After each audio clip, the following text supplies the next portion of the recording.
Vamos conversar hoje sobre Ezequiel capítulo 6. A mensagem já começa bem direta, né? Uma profecia contra os montes de Israel.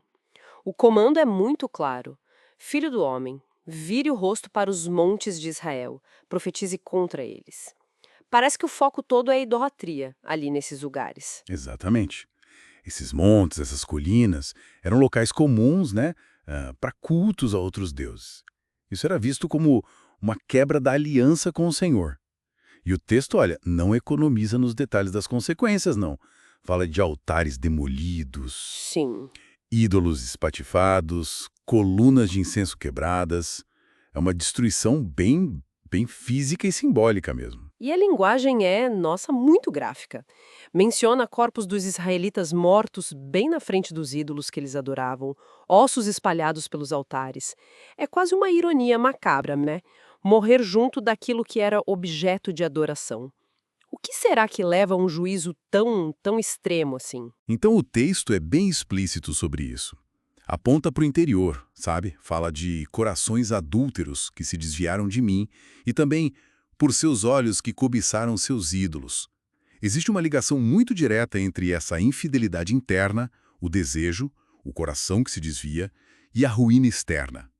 Essas práticas detestáveis não são só rituais, entende? São vistas como ah, manifestações de uma traição bem profunda. A idolatria é pintada como uma quebra fundamental da relação ali. Interessante como o texto foca tanto no coração quanto nos olhos, né? Sugere que a coisa começa dentro, com o desejo, a cobiça, antes mesmo de ir para o ato físico. Mas aí, no meio dessa descrição toda de juízo quase total, vem algo inesperado. O texto afirma: Mas pouparei alguns. Sim, a ideia do remanescente, mesmo na destruição mais severa que depois detalha, com espada, fome, peste, mesmo assim, haverá sobreviventes. E o destino deles não é só escapar da morte, tá? É o exílio. Vão ser espalhados entre as nações.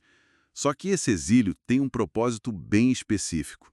E qual seria esse propósito? O texto diz que eles se lembrarão de mim lá no cativeiro. E não é só lembrar, né? Vão sentir repulsa pelo que fizeram.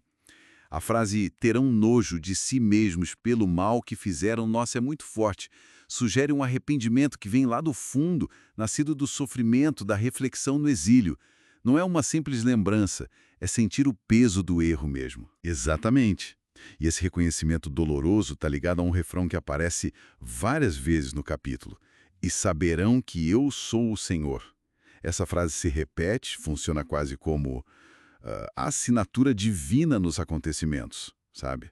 A destruição, a sobrevivência desse remanescente, nada disso é apresentado como acaso. Faz parte de um plano maior para levar Israel a reconhecer quem é o Senhor. Muitas vezes, depois de ignorarem avisos anteriores. E a idolatria, praticada especificamente em todo monte alto e debaixo de toda árvore frondosa, locais típicos de culto pagão, é a causa direta desse juízo que, paradoxalmente, busca levar a esse reconhecimento final. É um reconhecimento que nasce na dor, então. E o texto não fica só na reflexão, certo? Tem um chamado para ação, para o lamento. Bata as mãos, bata os pés e grite ai, por causa de todas as más e detestáveis práticas da casa de Israel. É quase uma ordem para extravasar fisicamente essa angústia, esse repúdio. Sim, é uma expressão externa que precisa corresponder à gravidade interna, tanto do pecado quanto do juízo. O lamento faz parte do processo de reconhecer e se arrepender.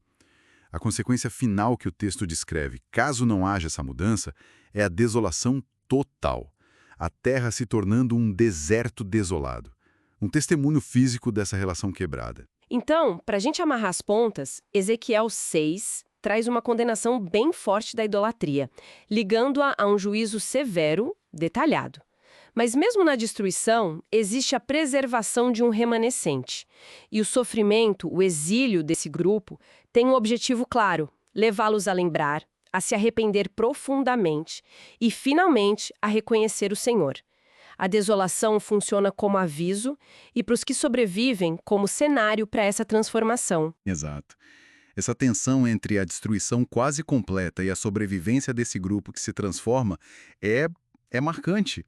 A linguagem intensa, visceral. E isso nos deixa com uma questão para pensar, né? O texto sugere que o reconhecimento, a transformação, podem surgir direto da experiência da calamidade, do confronto doloroso com os erros do passado. Fica a pergunta: como essa dinâmica, onde a memória do erro vira um motor para a mudança, pode nos fazer refletir sobre processos de transformação em outros contextos, talvez até nos nossos próprios, né?